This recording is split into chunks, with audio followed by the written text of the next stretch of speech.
Yo, what's up, yo? This is Killer Priest, and I'm representing right now for Kofi Universe. That universe is the universe you should be in.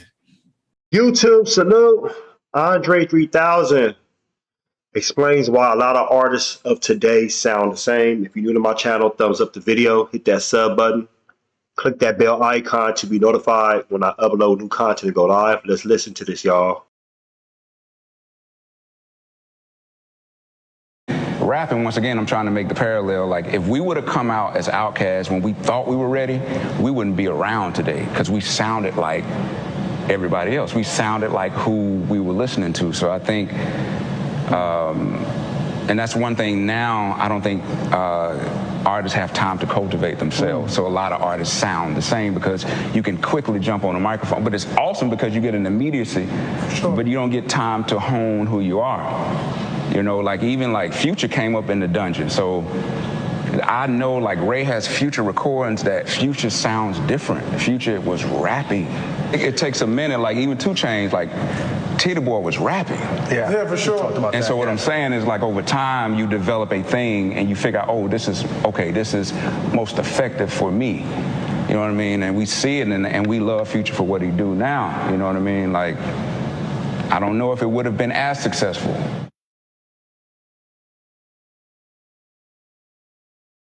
Okay, if you want to listen to the entire interview, go to the shop pun. Check that out. Yeah, I guess is it available? Yeah, the shop pun.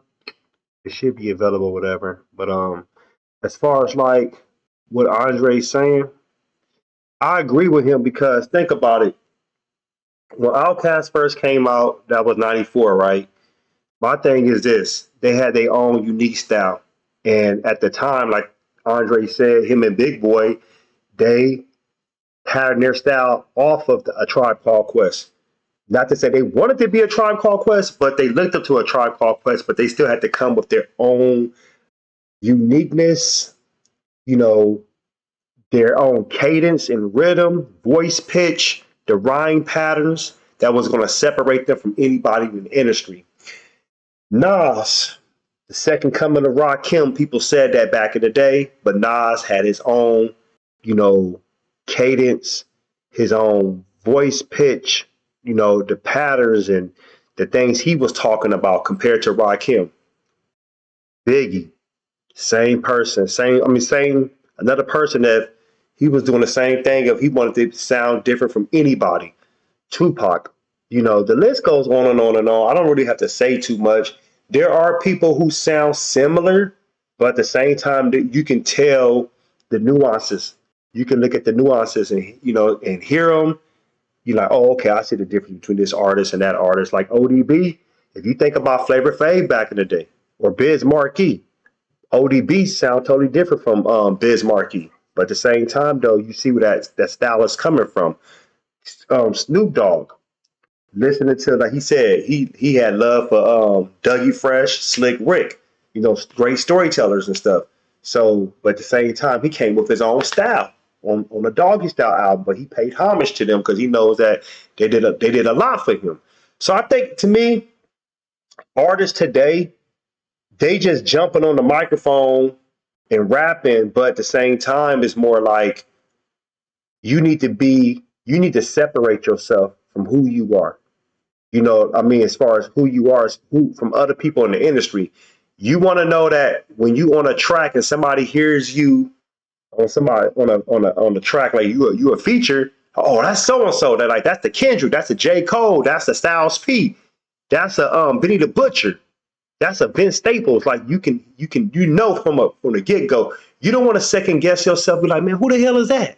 Who is that? Like, is that so-and-so? Because, you know, we got like 5 artists all sound the same. No, everybody needs to separate themselves. So I appreciate the artists today that I like, that I know when I hear them on the track who it is. Like a Conway the Machine, I know that for the beginning.